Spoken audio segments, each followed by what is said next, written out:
Bienvenidos un día más al espacio en Harmony.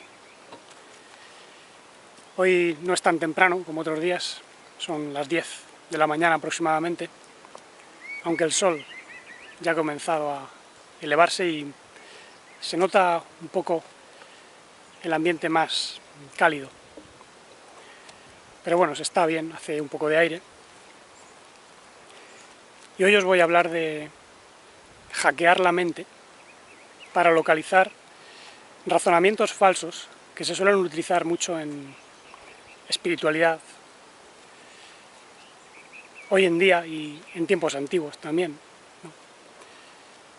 Pero todo esto también nos va a servir para hackear la mente de tal manera que no caigamos en la necesidad de imponernos sobre otros, que no caigamos tampoco en discusiones absurdas sobre conceptos vacíos que no tienen sentido. Nos va a evitar también reaccionar ante otros. Hoy en día esto es muy importante porque, como veis, incluso los políticos parece que están provocando a la humanidad. Evidentemente hay entes oscuros que poseen a todos los dirigentes, ¿no? Y lo hacen para generar miedo, estrés y por tanto más control. No sé si sabréis que acaban de hacer obligatorio el llevar máscaras en centros comerciales y otros recintos cerrados aquí en España, después de 2 meses. Y evidentemente esto de la pandemia es más bien una psicopandemia. Incluso médicos alemanes han estado diciendo que los síntomas del famoso COVID-19 ya se estaban localizando en Alemania meses antes de esta especie de encerrona global, lo cual quiere decir que el estrés psicológico está jugando un papel bastante importante. Pero bueno, dejando eso a un lado, me gustaría daros una serie de claves para investigar, sobre todo porque últimamente ha habido varias personas que me han preguntado mucho acerca de diversas enseñanzas. Incluso en el vídeo pasado hubo 2 personas, ¿no?, que me preguntaban por la cábala. Una persona me preguntaba que cuál es la cábala correcta, porque como menciono a veces el árbol de la vida, el árbol sefirótico,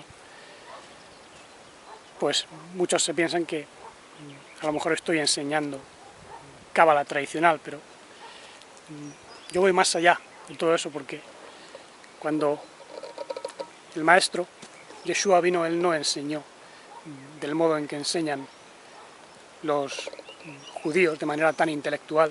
Él mostró un modo de vida y la cábala tradicional se queda corta. Es un ejercicio para la mente, es acceder al mundo espiritual a través del intelecto, y crecer interiormente requiere mente, corazón y cuerpo. Si estos 3 elementos no funcionan a la vez, nos quedamos cortos. Es verdad que en la cábala tradicional hebrea hay mucha verdad, pero también hay incompletud. Por eso yo hacía la pregunta de correcta para quién o para qué. Si le preguntamos a un judío, dirá que la cábala correcta pues es la que enseñó Moisés y que luego transmitieron, ¿no?, algunos grandes cabalistas como Rabí Shimon Bar Yochai, Moshe Cordovedo, Isaac Luria, Luzzatto, etc. Y si bien hay elementos de verdad en las enseñanzas de estos sabios, que podemos decir pues no abrazan la realidad completamente, tengamos en cuenta que la cábala como tal proviene de una enseñanza mucho más antigua que las enseñanzas de Moisés, porque no olvidemos que las enseñanzas de Moisés estaban codificadas en una Torá escrita, porque la gente no accedía a un conocimiento más profundo y se le dio en forma de códigos, de historias, de mentiras. Y este es el problema, porque la verdad no se puede comprender a base de mentiras o de códigos ocultos. Tenemos que vivir, acceder a la verdad por medio de una vivencia. Y como digo, hace miles de años había una enseñanza viva. La humanidad hablaba un lenguaje. Esto se dice incluso en la escritura, Génesis 11 y en otros mitos del mundo. Por tanto, la humanidad conocía una enseñanza viva, conocía el lenguaje de la naturaleza, pero era cuando la humanidad estaba comenzando a caer. De hecho, se dice que la humanidad comenzó a construir la Torre de Babel.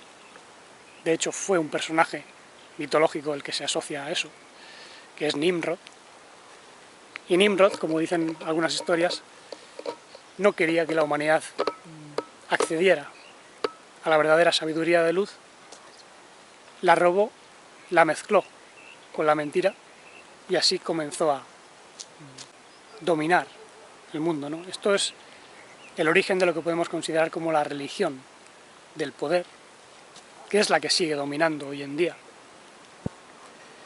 Es una religión que opera con la política, van de la mano, es imposible separarlas.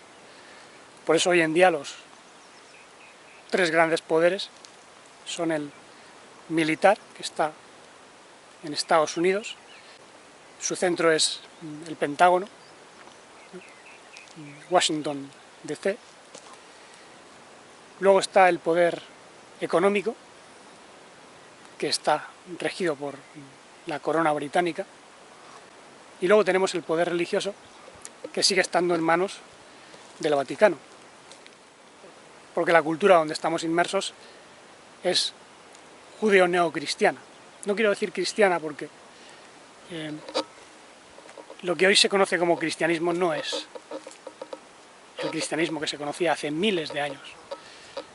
En realidad, lo que hoy se conoce como cristianismo es una mezcla sincrética de las enseñanzas de Babilonia, del judaísmo, de Grecia, de Roma, por supuesto, que contenía ya esos elementos. Y ha funcionado muy bien, ¿no?, para dirigir a las masas por ciertos modos de pensar que han causado pues muchos traumas. La gente está llena de culpa, de rencor, de odio hacia los demás, de sectarismo.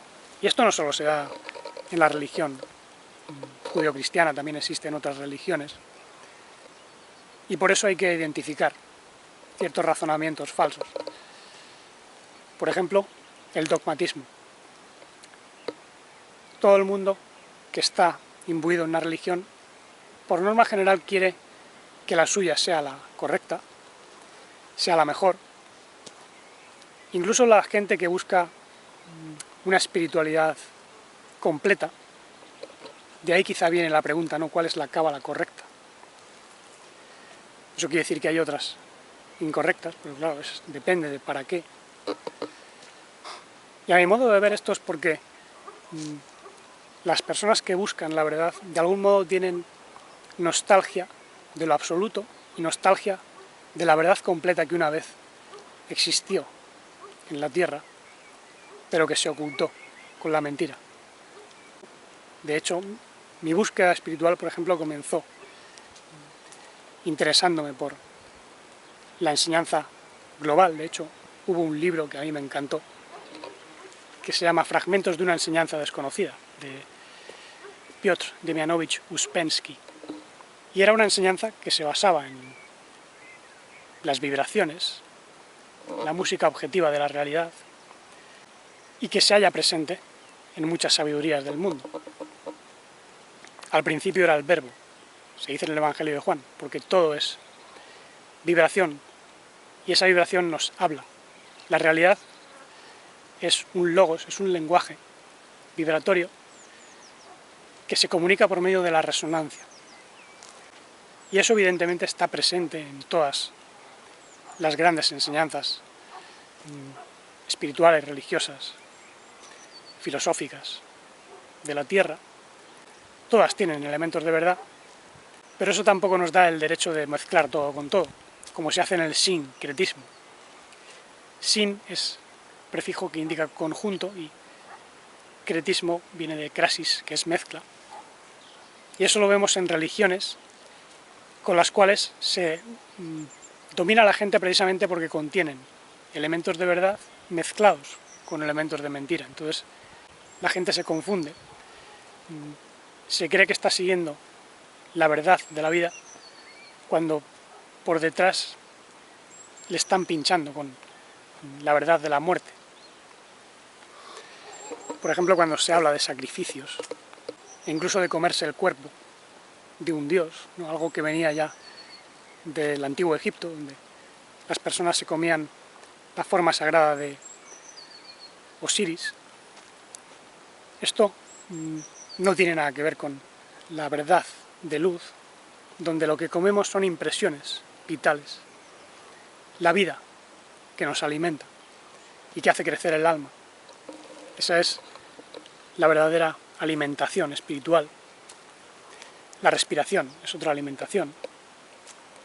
Y la alimentación física también puede hacerse de modo consciente y de algún modo espiritualizarse. Pero bueno, tengamos en mente esos dos procedimientos erróneos, que son el dogmatismo, el sincretismo, y luego hay uno muy curioso, porque está por todas partes, y se conoce como monismo pseudomístico. Básicamente es decir, yo soy Dios, o todo es Dios, y no ir más allá. Claro, el concepto de Dios, en principio, es muy ambiguo. ¿A qué nos estamos refiriendo, no, con la palabra Dios? Por ejemplo, en las escrituras judio-cristianas se traduce Señor Dios, lo que en hebreo es Yud-He-Vav-Hei Elohim. Yud-He-Vav-Hei significa ser, existencia, y Elohim son poderes, fuerzas de la naturaleza, dioses, podríamos decir, aunque a menudo va conjugado en singular, porque son los poderes o fuerzas de la existencia. Y fijaos cómo llamar Señor Dios a eso indica un trasfondo político de dominación, porque el Señor es de esclavos, dueño de, mientras que el verdadero ser primordial no es dueño de nadie. Pero bueno, yendo al monismo pseudomístico, hoy en día muchas espiritualidades dicen, no, yo soy Dios, todos somos Dios, porque todo es energía, todo es vibración, y en ese sentido pues, dicen que todo es uno. Sin embargo, eso es un reduccionismo, porque hay muchísimas más cualidades primordiales, no solo está la material o la energética. Materia y energía solo son dos atributos de lo infinito, no lo agotan. Por tanto, decir que somos Dios porque todo es vibración o energía es muy ambiguo, muy confuso. Depende a qué nos estemos refiriendo con la palabra Dios. Si son las fuerzas de la naturaleza, pues evidentemente todos formamos parte de la naturaleza.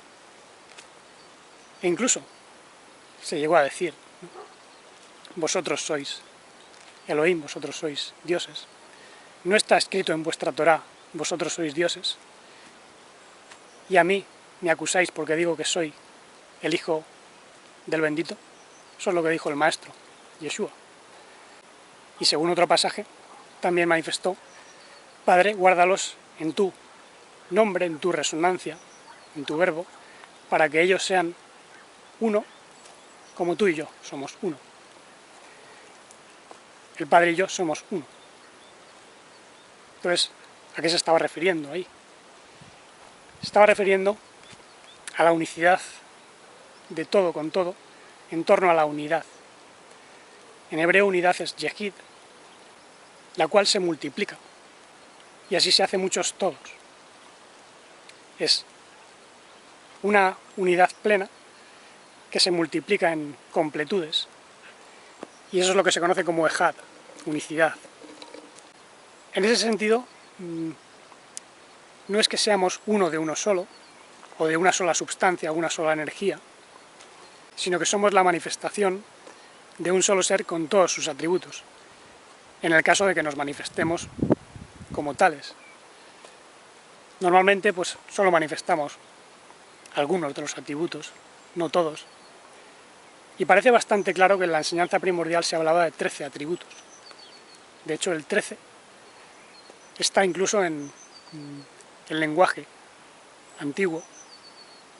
En griego, ser vale 13, con isosefía griega. Unicidad, que es ejad, y amor, ahabá, valen 13 en hebreo, utilizando la gematría.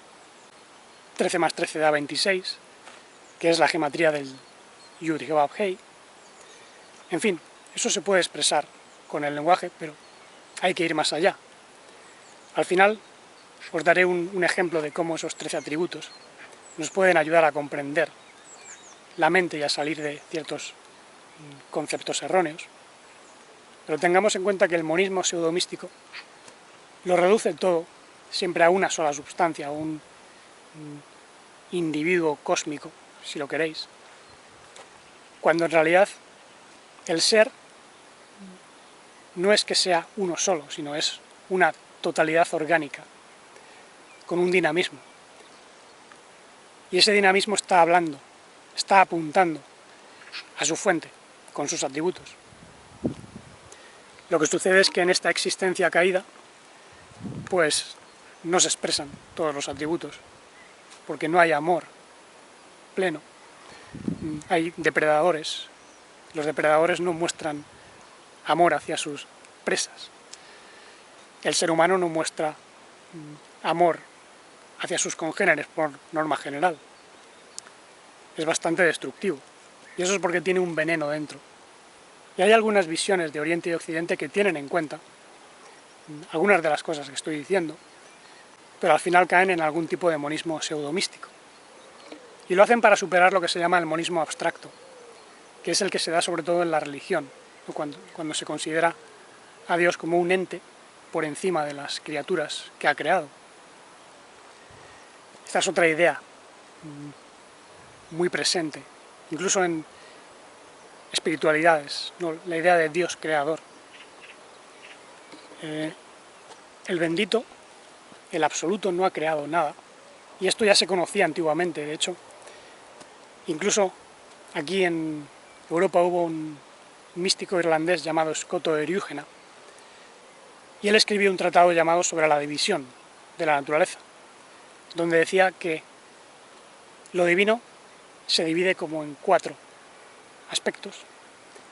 Hay un aspecto divino que no es creado ni crea, otro aspecto divino que no es creado pero crea, otro aspecto divino que es creado y crea, y otro aspecto divino que es creado pero no crea, que sería, digamos, la naturaleza caída, el absoluto, el Dios escondido que llamaban antiguamente, ni es creado ni crea, pero su emanación, su verbo, tiene la capacidad de modificar la realidad.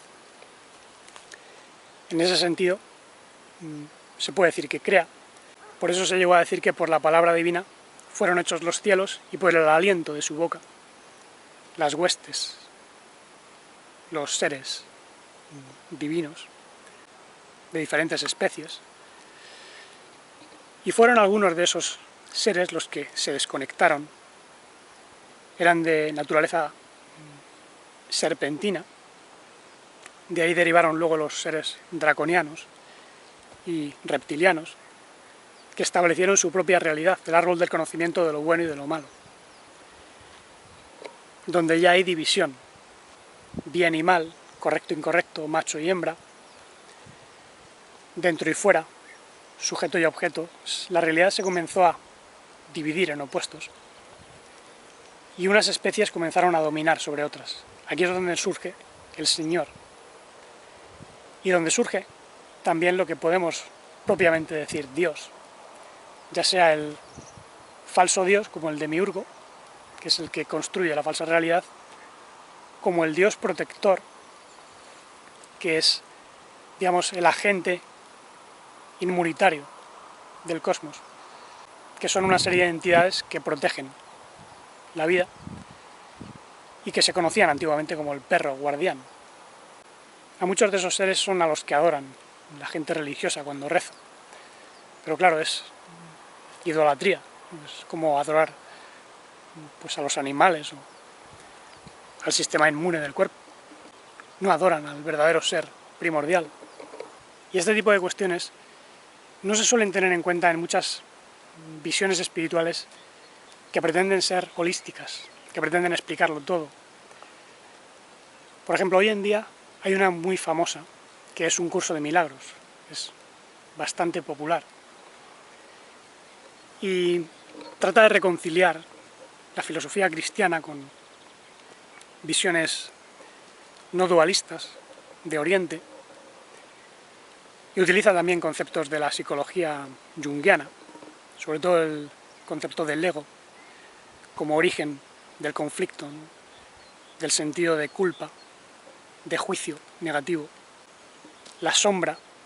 Y si bien es cierto que hay verdad en muchos de estos argumentos, también se simplifica demasiado. Por ejemplo, la noción de Padre, Hijo, Espíritu Santo, en un curso de milagros se explica comparándolo al agua, que sería el Padre, el hielo, que sería ese agua cobrando forma en un hijo, y el vapor, que sería, digamos, lo que los une o que está en común, porque el agua tiene vapor, tiene oxígeno. Entonces, sería la reconciliación, ¿no? Y es cierto que el espíritu puro, el espíritu limpio, el espíritu santo, si queréis, es lo que reconcilia el mundo caído a la realidad verdadera. Pero luego se simplifica demasiado, ¿no? Diciendo, ¿no?, que la fuente Padre es la sustancia agua, porque en realidad la sustancia es la Shekinah, la luz, la irradiación. De hecho, en el árbol de la vida se considera que la irradiación es la que tiene las 10 esferas, pero el bendito está más allá. Es decir, el uno, el ser, no es substancia, la substancia es un atributo del ser. Es decir, aquí no hablamos de panteísmo, sino que hablamos de pan-en-teísmo, que es el todo en todos. Hay una diferencia, panteísmo, panenteísmo. Incluso Pablo habló de panenteísmo, porque dijo que el Padre es uno y está por encima de todos, es a través de todos y en todos. Yo no habría dicho por encima de todos, epi, sino meta, más allá, o incluso transcendiendo a todos, porque el bendito trasciende todo, pero se manifiesta a través de nosotros y por tanto también es nuestro ser. Esto evidentemente no se tiene en cuenta en un curso de milagros. La realidad divina en nosotros es mucho más rica de lo que pensamos. No podemos reducirlo todo a energía, a substancia. Si bien es cierto que el absoluto es muy concreto, no es abstracto. De hecho, esa concretud del ser divino se conoce con la conciencia objetiva, donde sujeto y objeto son uno. Pero muy pocos han logrado tener flashes, siquiera, de esta conciencia objetiva. Quizá el hombre que encarnó la conciencia objetiva más claramente fue Yeshua, Yahushua, porque digamos que él presentó la enseñanza completa, cosa que nadie hizo, ni antes ni después, ni siquiera el Siddhartha Gautama, el Buda, el despierto, que es para mí un prototipo del despierto, del humano despierto, pero no el prototipo del hombre cósmico manifestado, que es lo que representa a Yeshua, ¿no?, el nazareno. Y de hecho el propio nazareno les decía constantemente a los discípulos: despertad, vigilad, estad atentos, sed budas, podemos decir. Despiértate tú que duermes entre los muertos y la conciencia universal te alumbrará. Eso lo dijo Pablo. En ese sentido, yo evito utilizar palabras como Cristo, porque eso es confuso. Cristo hace alusión a una cristalización, evidentemente a una concretización en la materia, y podemos decir que es la manifestación de la conciencia universal en un cuerpo. Y digamos que el Espíritu Santo es lo que ayuda a sublimar la vida caída. Pero, por ejemplo, en un curso de milagros no se dice que el Espíritu Santo reconcilia mente y cuerpo, y por tanto hay un cuerpo de vida que se eleva tras la muerte del cuerpo físico y que se reintegra en nuestro verdadero cuerpo de luz, porque nosotros tenemos una trayectoria de vida que se ha repetido incluso en muchas existencias. Nuestro ser de luz es una manifestación del bendito ser de luz y tiene una trayectoria de autoconocimiento. Y digamos que el ser bendito despliega todos sus atributos en universos manifestados. Hay quien dice que lo hace para conocerse a sí mismo, para expresar el amor, podemos decir, porque el amor requiere yo y tú, que es una expresión de la unidad. Podemos decir que el amor divino se manifiesta como dos testigos. Nosotros somos testigos del bendito y el bendito es testigo de nosotros, pero es un solo movimiento. Como decía el maestro Eckhart, la mirada por la cual le contemplo es la mirada por la cual me contempla. Y es ese movimiento intemporal el que hace que el ser infinito, el bendito, no se reduzca a sus atributos materiales, energéticos, y que pueda ser conocido solamente a través de sus cualidades éticas, incluso materiales, pero son solo indicaciones de que es real. Por eso se habla del nombre divino. El nombre es la existencia misma, pero no cualquier existencia, sino la existencia armonizada. Y luego hay un aspecto que no se suele tener en cuenta, y es que la existencia caída donde nos encontramos contiene sombras porque no se manifiesta la armonía plena del ser. Y la sombra no es algo que nosotros podamos integrar en nuestro ser porque no pertenece al ser de luz. Lo que sí que podemos hacer es emplear la sombra dentro de un sistema para recordarnos. Y eso es lo que hace el bendito. El bendito no niega que haya mundos caídos como este, sino que dona su luz para que esa luz ilumine la sombra desde dentro y la disuelva. Por eso Jung tenía en parte razón con la idea de que hay que integrar la sombra, pero no en el sentido de que tenemos que integrarla en nuestro ser.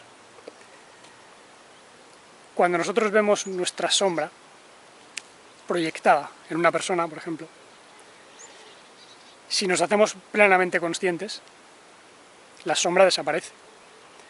Por ejemplo, si una persona me cae mal, tendré que ver por qué me cae mal, por qué la odio o por qué crea resentimiento en mí. Seguramente es porque está reflejando algo que yo no estoy viendo en mí mismo. En cuanto veo dónde está el origen, el odio desaparece. Entonces esa sombra ya no aparece. ¿He integrado la sombra? Bueno, en un sentido, he utilizado la sombra para hacerme más consciente. La he integrado dentro de mi campo de consciencia, pero nada más, porque no forma parte de mí. Yo no la tengo que integrar en mí mismo, porque no soy yo, es mi egoísmo, o el ego. Por eso, ego y sombra van de la mano. El ego siempre va a proyectar la sombra porque no quiere asumir la responsabilidad. Entonces acusa. ¿Qué es lo que se dice, por ejemplo, en un curso de milagros, ¿no?, donde se habla del perdón como la manera de trascender la mente que juzga? Y eso es una idea acertada. Sin embargo, todo esto es mucho más complejo, porque el ego es muchos. Y de esto casi nadie habla. Ni siquiera en profundas sabidurías milenarias, como por ejemplo el Zen. Se habla de prestar atención, de estar atentos, de unir cuerpo y mente.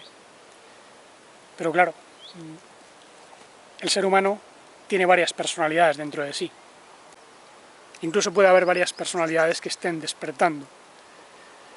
Entonces, ¿cuál de ellas está meditando, despertando, haciéndose más consciente.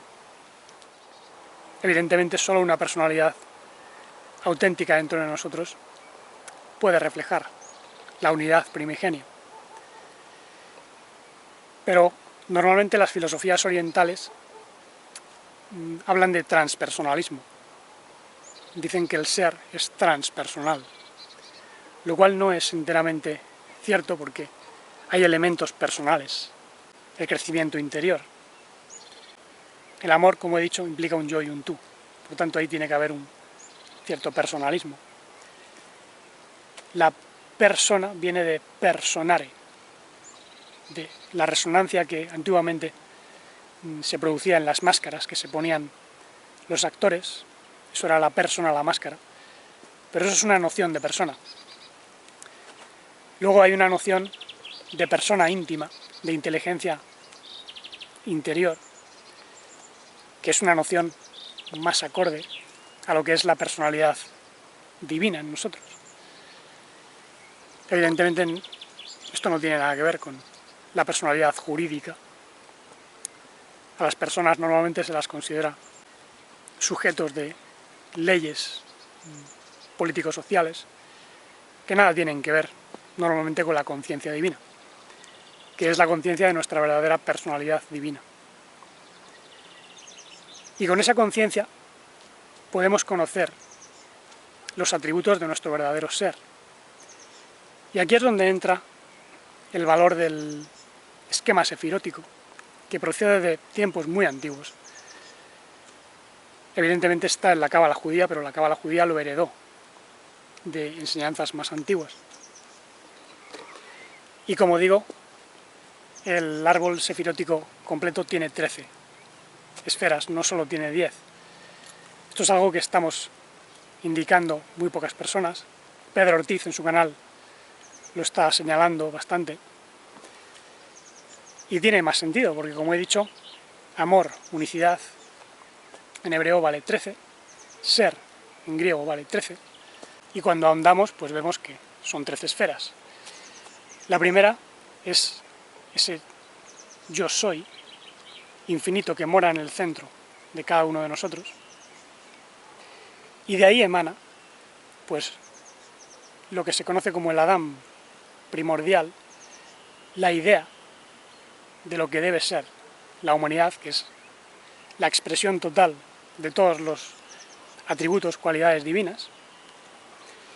Y esto, en el árbol sefirótico lo podemos llamar el propósito de cada uno, la voluntad divina, la finalidad, el telos, así lo llamó Pablo también. El propósito de la enseñanza de luz de la Torá es el Mesías, decía. Normalmente en el árbol sefirótico es la primera esfera de arriba, porque el yo soy, yo por ejemplo lo coloco en el centro, como hice en aquel vídeo donde demostré la relación con los armónicos de música. Si os fijáis, cuando volteamos el árbol sefirótico y lo ponemos horizontal, las 7 esferas centrales del árbol de la vida son las 7 luces de la menorá. Eso no es casual. Por tanto, la del centro tiene que ser el yo soy. Luego viene Keter, la corona, que es esa capacidad de autogobierno, la maestría interior que nos ayuda a distribuir las energías de manera armoniosa. Los dones, todos hemos venido con dones y tenemos que aprender a donarlos. Luego viene la esfera de la sabiduría, a la derecha. En hebreo es Jokma, que significa Koachma, el poder del qué. Porque saber, a nivel de consciencia, es hacernos conscientes del qué, del evento que aparece ahí. Y puede ser también intuir una verdad dentro de nosotros.